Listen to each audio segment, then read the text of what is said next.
them right. Gonna have a brand new show tonight, with glitz and glam on the marquee. Perhaps a Tony nominee.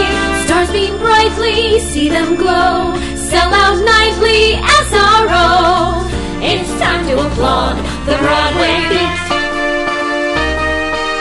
Stars beam brightly, see them glow in the footlights of a show. Life is sweet on the world's most famous street. Tickets, please. Take a seat. Cue the band. And tap your feet to the rhythm of the Broadway Beat.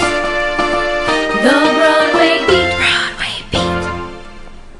Hello, I'm Richard Ridge, and welcome to Broadway Beat, our weekly half-hour behind-the-scenes look at the very best of a New York theater on Broadway and beyond.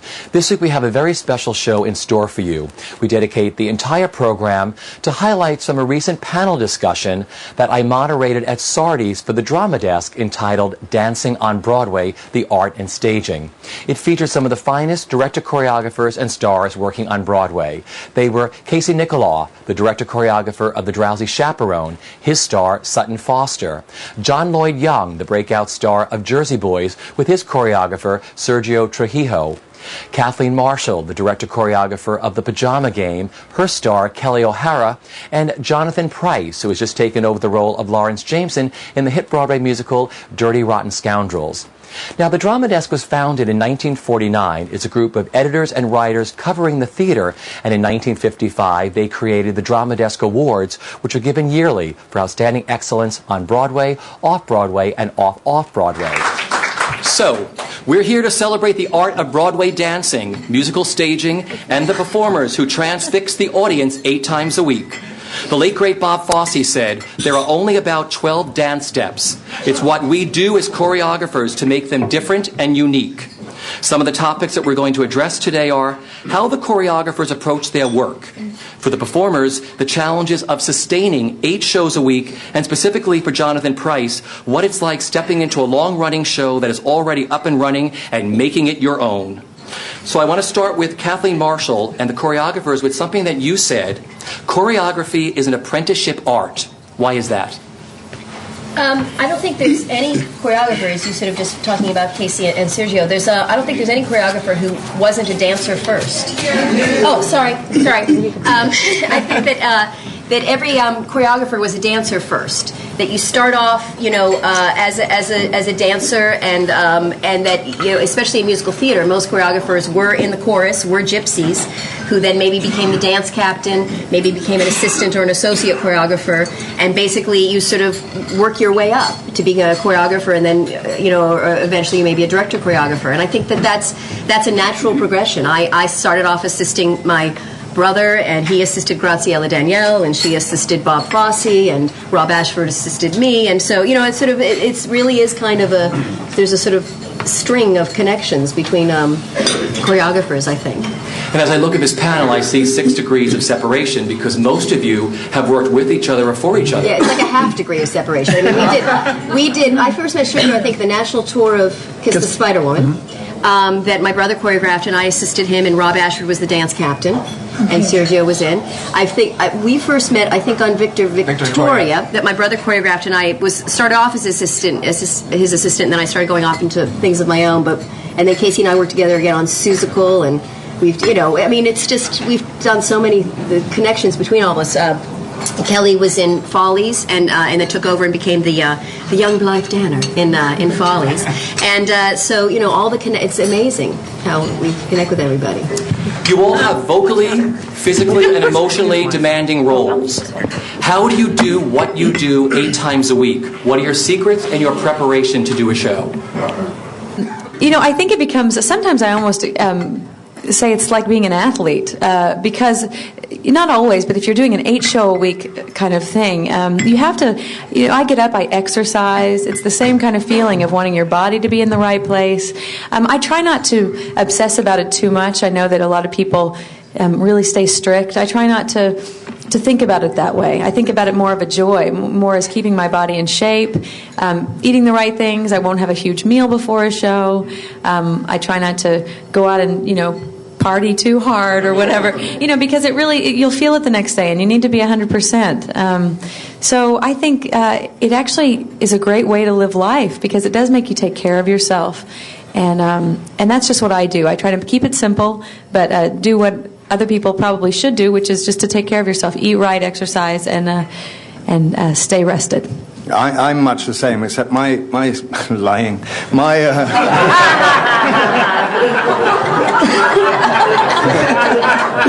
Except my secret is the second half of the show I put on my elasticated knee pads to give me that little extra spring to get me through the second half. But for the first half, my legs are naked.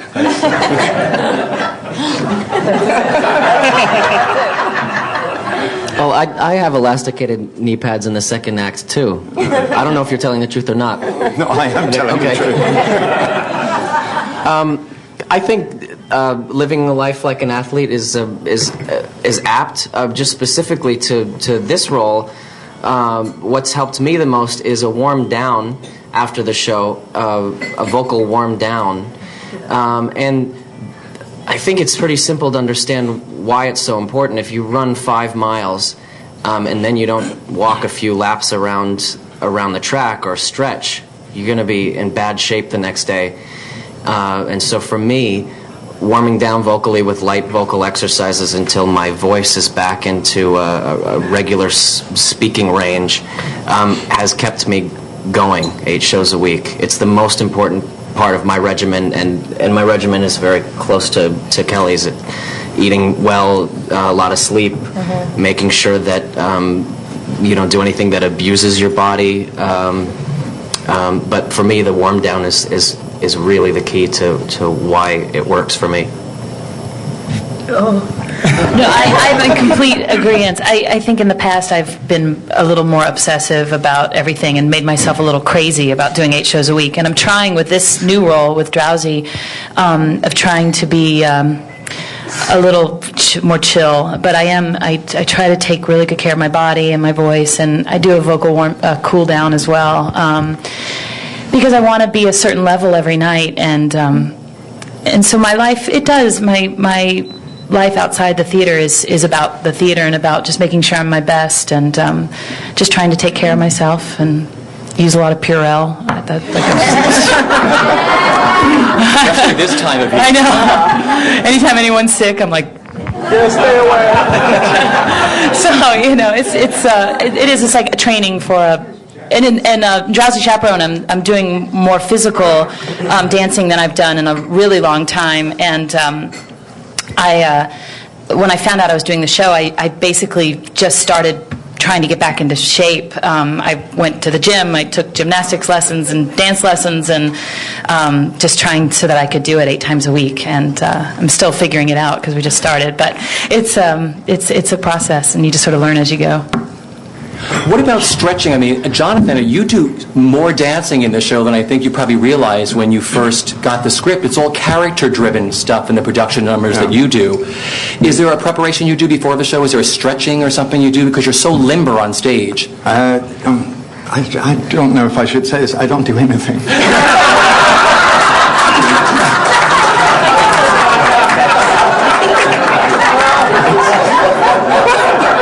It's hard enough doing what I do without having to expend energy before doing it. Because Matthew Broderick said the same thing. Matthew told me, he said, Richie, it's 2.5 hours. I go there, it's the best 2.5 hours. I just do what I love doing and I go home. Yeah. Well, I'm a bit like that. But, I don't, I'm naturally limber, as it were. I'm getting, it's getting more and more hard. I have arthritis in my hands and things, and that's, do you want the list? But I'm doing okay. The show itself, that opening number is kind of. I have a voice, so the opening number is a kind of warm up, and it just the show progresses. I get more and more active during the show. I have a question for Sutton, because when Sutton was rehearsing the show in Los Angeles, she broke her arm. and I would love for you to, your wrist. Would you tell that story of what happened, but what you learned from that experience? Oh, right, yeah. It was the day before, it was our final run-through in the rehearsal room. This is horrible, it's a horrible story. The final run-through in the rehearsal room before we started tech in Los Angeles for the Drowsy Chaperone, and we were doing a run-through of the show, and I wasn't even doing like my hard number. I was just like standing, and I stood backwards, and my feet went in front of me, and I fell and caught myself. And my first thought was, "Oh, I fell. That was stupid." And then I realized I'd hurt myself. That was awful. And so I ended up breaking my wrist, the big bone in the wrist, and. I had a moment. Casey was amazing because we were just about to start tech, and there was like a 24-hour period where I didn't know if I was going to be able to do the show, and they thought I could have gone home. It was all of these things, but we went through the whole show, and I realized I could do about 85% of the show, and we just altered other things, and in a weird way, it taught me a lot because I'm lost at words, but I had this physical limitation, and I was still able to do the show, and I always thought I had to be like 800,000% like all the time, and I was only like 60%, and I realized that I could still do it and still be good enough, and so it really taught me like a lot about. So I'm actually glad it happened in a weird way, but I was just so happy that I was able to persevere and still be a part of the show and not have to give up and come home. But you were still doing like one-armed cartwheels. Yeah. What about that? In the show, I do a series of cartwheels. It's ridiculous, but we were like, oh, we're gonna have to do something different. And in the middle of the night, 2 days after breaking it, I'm in my corporate apartment in Los Angeles, like one-armed, like moving all the furniture in my living room, like moving everything away. And I'm like, okay, I can teach myself how to do one-handed cartwheels. If anyone had seen me, they would have shot me in the head. I was literally like throwing myself. So I came in, I was like, I can do them one-handed. I can do them one-handed. Everyone was terrified, but I did it, and so it was cool. That's a great story. Yeah. I'm going to let Casey answer next because we're going to lose them very shortly. So what do you look for now when you cast a show? What do you look for in your dancers? Well, for me, Drowsy Chaperone is a whole different beast because there's 13 principals in it and only 4 people in the ensemble. And each of the ensemble members, like Kathleen said, in this show, they have to each cover 4 roles. So it's an awful lot for those guys. But the thing that I was looking for is because of the style of the show, and I want the show itself to move, in the scenes as well, because of the roots in vaudeville, I wanted everyone to be really good and really comfortable with their bodies so that they were physical. So I really wanted to make sure that everyone, from Lenny Wolpe, who plays, the older producer, to the youngest person in the cast, I wanted to be sure everybody moved and danced and was willing to do that and willing to go there with their bodies. And I think that consequently, it really helps the show because everybody is in touch with that. And it's funny because the cast one day in LA we did it at the Amundsen first. They were sort of like going around and like finding out everyone's ages, and the average age of the cast in our show is 42, which makes me so happy because we're all just like, yes, go. And I think it's sort of fun because it's really joyful because you have all these people that are not really dancers, or you look at them and you think, oh, they don't dance, and all of them dance in the show. Yeah. So it's kind of a blast, and that's what I looked for in this show particularly. Well, another question before you go is, last season you, of course, choreographed a small little musical called Spamalot.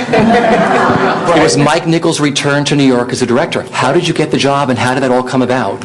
Well, basically, I just got a phone call out of the blue. Mike Nichols would like to meet you about choreographing the show, and a few people had recommended me to him. And it really came out of the blue. And I went to his apartment and thought, whose life am I living? And we talked. I was so nervous, and I had my little videotape and my resumes and stuff, and went in there and we talked for an hour, and he offered me the job. And that was basically it. And then I sobbed in the cab on the way home, and it was history. Were you a huge Monty Python fan? Yes, I really loved that movie particularly. I remember seeing that growing up, The Holy Grail, and just absolutely loved it. And it really spoke to me and my sense of humor. For the for the choreographers, are we in good shape with Dance on Broadway? I mean, has it been changing with the type of musicals that are coming in, or what's being offered, or what's down the pike, or the ever-changing kind of musicals that are coming in? Well, it seems that we're if things can be said to be sort of in an era of anything, we're in an era of, of quite varied things on Broadway, which is kind of wonderful. Everything from a sort of musical drama like Piazza and Sweeney Todd, sort of things that are very sort of heavy and dramatic, to things that are sort of lighter than air and spelling bee and Spamalot and things that are really fun. But I think that the fact that there are sort of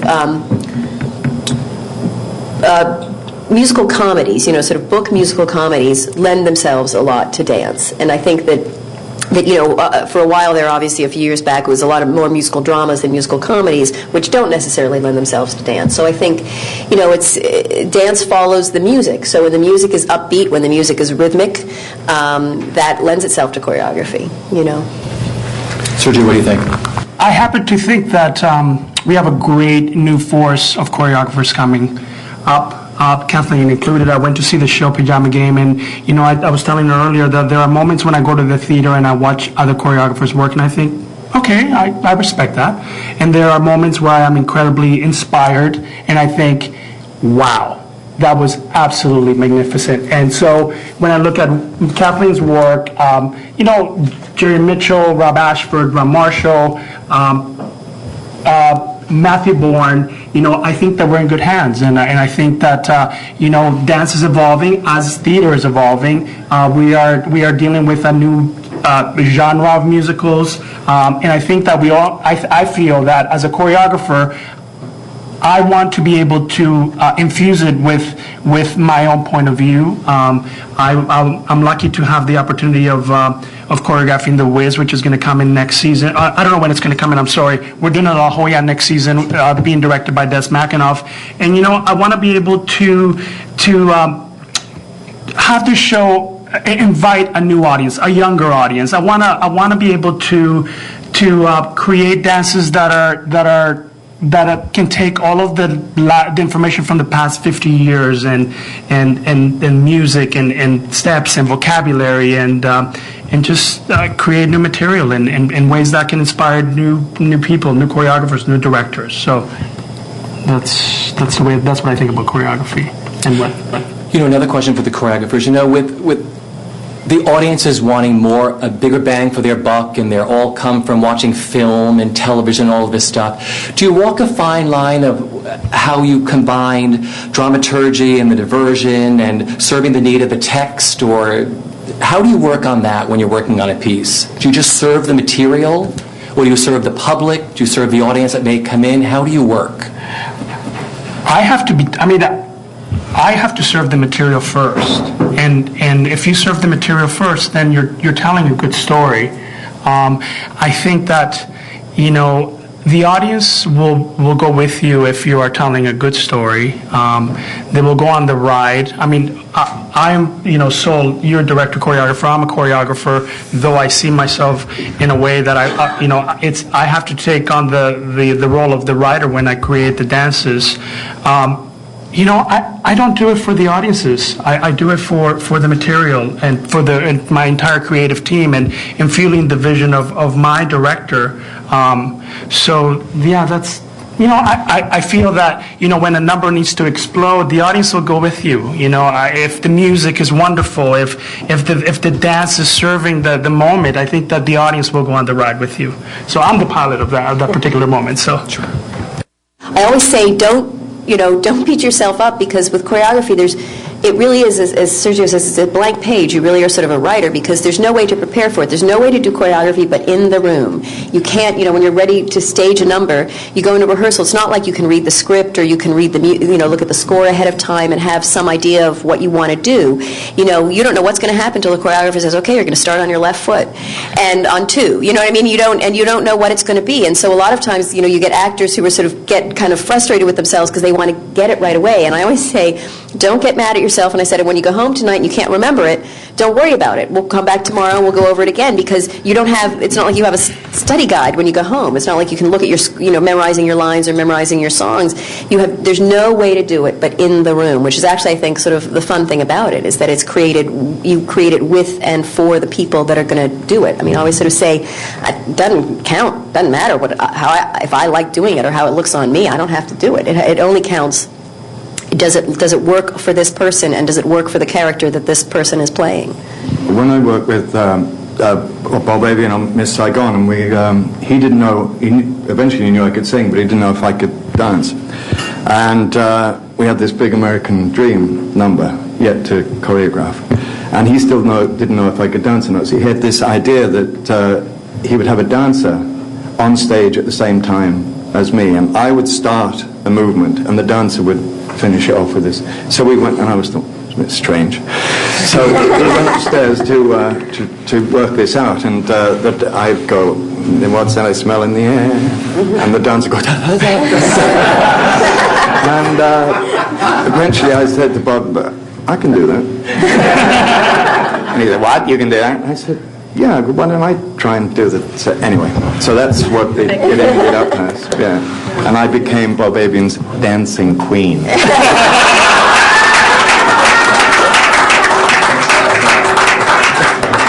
Thank you. At this point, we'd like to open up what we normally do with these Drama Desk panels for 5 minutes or so. We can open up for a few questions if someone has a question they'd like to ask the panelists.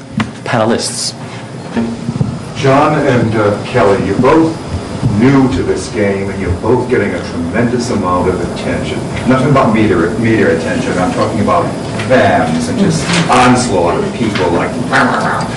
How do you individually handle that? I think all four of us guys handle it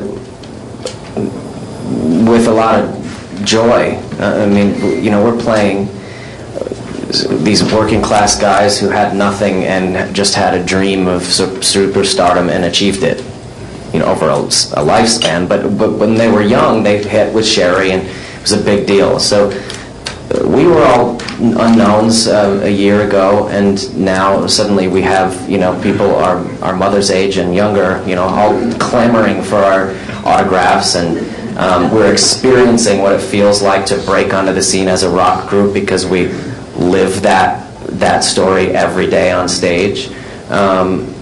So I think handling it is just a matter of enjoying it and letting it happen. Specifically, some really exciting things have happened, and each of us have stories like this, but my own personal stories, I've got emails from people like a father in Brooklyn whose 2-year-old son, they TiVo'd our Today Show appearance, and his 2-year-old son sings along pitch perfect and lyric perfect to all of the songs that we did on the Today Show. He sent me a video that actually posted on my website. There was a kid who is a musical theater major in Reno, Nevada, who is wheelchair bound and has been, I think, since an accident when he was around 10. And now he's actually a college student. And he said that our cast album helps him escape, and wrote me an email saying that we help people he feels like he's not in a wheelchair when he listens to our album. I mean, and I'm sure he feels that way when he listens to all the cast albums that he's got. I mean, and he's directed 22 musicals at his college and acted in like 11 or something. Someone else sent me an email the other day. She and her mother go to see Broadway shows every year, and they missed last year because her nephew was killed in action in Iraq, and so they missed last year. And he and his fellow soldiers were known as the Jersey Boys. So she came to see our show, and they all lost it. Watching the show. And Fallen Angel, she said to her that song felt like he was telling them he was okay, you know. So just the people are touched so much by not only our show, but what we all do on Broadway and as actors in any theater, wherever we are. The greatest thing about having fans is that when you don't have people waiting at the stage door, you can only guess that you're touching people. When you do have people waiting at the stage door, it's brought right into your face that what you do, no matter what you're worried about in your personal life, or no matter, you know, you want to get paid more, or any of those things that you worry about as an actor outside of what you do in front of an audience, you're reminded every day that that's really the important thing. I think that what he's saying is so very, very important, because last year was the first time that started happening to me, plus I was playing someone with a handicap. So the letters that I got were so moving to me, to know that I had touched somebody in a certain way. I have to be honest, I think that I try to look at it as appropriate to where I am. Things are different here in the city, very different, and I have letters, but I see people and maybe they'll recognize me or this, but I know in the greater scheme of things I can still go to Utah and no one's going to know who I am, which is really comforting to me, because I think in a way I enjoy all this, but I'm not from a place where to be famous or anything like that was really my goal or intention. I know that's easy to say. I do want to be good at what I do. I do want to be respected for what I do and do the best I can do. And so all of that, the stuff that comes with it is wonderful. But it can be overwhelming, because what I feel is a great sense of, will I let people down? If I don't respond to this letter today, or maybe this week, have I let them down? I'll get emails sometimes. I waited for you at the stage door. Well, we have a stage door and a lobby exit, and that day I went out the lobby and I didn't. I felt awful. I'm so sorry, and there's that sense of it, as well as the sense of, wow, I'm doing something that touches people. So sometimes you get this. There are no complaints about it. It's just a balance that you learn. I've been working. This would be my 6th Broadway show, but no one knows that really, and it's like all of a sudden. But so now it's all of a sudden in a very quick way. I'm learning to try to balance this, where I was doing Broadway shows and then I'd go home and I would make myself dinner and I'd get home really early, well now I'm getting home much later because I'm standing outside and talking. So it's the same life I've been living for 6 years with this whole new twist to it. And so just lately, I've been kind of going, wow. And you also remember things at the stage door when I was doing Oliver and at the Palladium, and I was having a great time, and it was between shows, and I would go out to sign autographs and between the matinee and the evening, and there was this guy there, and he was all smiles, and he was saying, "Oh, Mr. Price, absolutely wonderful, it's absolutely marvellous, absolutely," and I'm going, "Oh, thanks very much, that's great. Yes, I really enjoyed it. I saw the original, and you were absolutely marvellous." And I go, "Thanks very much, that's great, thanks," and really smashing. He said, "Yes, you were just this much behind Ron Moody."